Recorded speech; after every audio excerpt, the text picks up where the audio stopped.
అరే రమేష్, ఏంటమ్మా నువ్వు స్కూల్కి వెళ్ళి నుంచి వచ్చిన దగ్గర నుంచి మీ లెక్కల మాస్టర్ని తలుచుకొని బాధపడుతున్నావు. అసలు క్లాసులో ఏం జరిగింది, ఏమన్నారు ఆయన? ఈరోజు స్కూల్లో మా లెక్కల మాస్టారు నన్ను నిల్చోబెట్టి, ఒరే రమేష్, నేను మా పక్కింటి ఆయన వీరస్వామికి 5,000 బాకీ ఉన్నాను. 3,000 బాకీ తీర్చేశాను. ఇంకా నేను ఎంత బాకీ ఉంటాను ఆయనకి అని చెప్పమని నన్ను అడిగారు.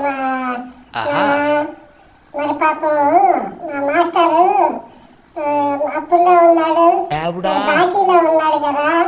అందుకని మా మాస్టర్ పరిస్థితిని తెలుసుకుంటే నాకు చాలా బాధగా ఉంది నాన్న. అదే విషయం.